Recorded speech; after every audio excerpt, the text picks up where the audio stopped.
விநாயகர் சதுர்த்திக்கு வித்தியாசமான பூரன் போலி எப்படி செய்யலாம் தெரியுமா? விளம்பரம்.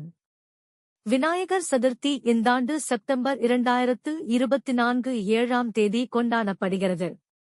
இது இந்து மக்களிடையே கொண்டாடப்படும் பண்டிகைகளில் ஒன்று. இந்த பண்டிகை விநாயகருக்காக கொண்டாடப்படுகிறது. கொரியாண்டர் சட்னி. வீட்டில் தேங்காய் இல்லையா? அசத்தல் சுவையில் இப்படி கொத்தமல்லி சட்னி செய்து பாருங்க. கொரியாண்டர் சட்னி. வீட்டில் தேங்காய் இல்லையா? அசத்தல் சுவையில் இப்படி கொத்தமல்லி சட்னி செய்து பாருங்க. விநாயகர் வாழ்வில் தோன்றும் தடைகளை இல்லாமல் செய்பவராக கருதப்படுகிறார். இவர் செல்வம் மற்றும் ஞானத்தின் கடவுளாகவும் பார்க்கப்படுகிறார். எனவேதான் இந்த நாள் விநாயகரின் பிறந்த நாளாக குறிக்கப்படுகிறது. இது நாடு முழுவதும் வெகு விமரிசையாக கொண்டாடப்படும். இதற்காக தான் இங்கு சிறப்பு ஏற்பாடுகள் செய்யப்படும். விநாயகப் பெருமானுக்கு படைக்கப்படும் உணவுகளில் முக்கியமானது கொழுக்கட்டை. இது விநாயகருக்கு பிடித்த ஒன்றாகவும் கருதப்படுகிறது. வட இந்தியாவில் விநாயகர் சதுர்த்தியன்று பல்வேறு சிறப்பு உணவுகள் விநாயகருக்காக செய்யப்படுகிறது. அதில் புரான் போலியும் ஒன்று. இதை எப்படி செய்யலாம் என்பதை இந்த பதிவில் பார்க்கலாம்.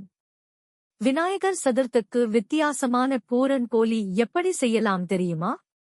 தேவையான பொருட்கள்: கடலை பருப்பு 1 கப், சர்க்கரை அல்லது வெல்லம் அரை கப், தேங்காய் துருவல் 1 கப், ஜாதிக்காய் பொடி 1 சிட்டிகை, ஏலக்காய் பொடி 1 சிட்டிகை.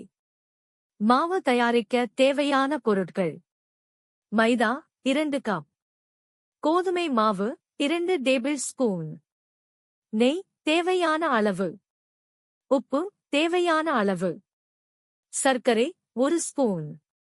செய்முறை: முதலில் ஒரு பாத்திரத்தை எடுத்து மைதா, கோதுமை மாவு, உப்பு, சர்க்கரை சேர்த்து தண்ணீர் ஊற்றி நன்றாக சப்பாத்தி மாவு பதத்துக்கு பிசைந்து எடுக்க வேண்டும்.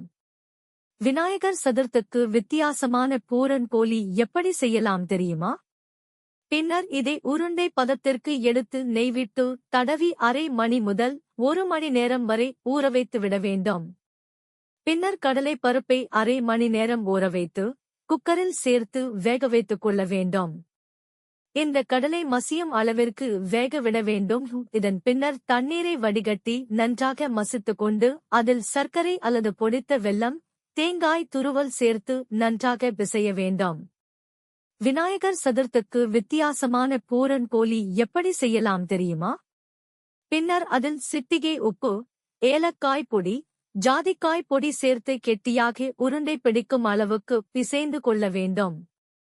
இப்படி பிசைந்த மாவை உருண்டைகளாக்கி அதை நன்றாக தேய்து எடுத்துக் கொள்ள வேண்டும்.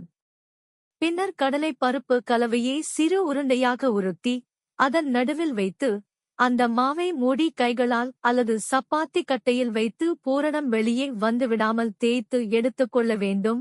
விநாயகர் சதுர்த்திக்கு வித்தியாசமான பூரன் போலி எப்படி செய்யலாம் தெரியுமா? Village style. கிராமத்து சுவையில் மணக்க எண்ணெய் கத்தரிக்காய் குழம்பு இப்படி செய்ய தெரியுமா? Village style. கிராமத்து சுவையில் மணக்க எண்ணெய் கத்தரிக்காய் குழம்பு இப்படி செய்ய தெரியுமா?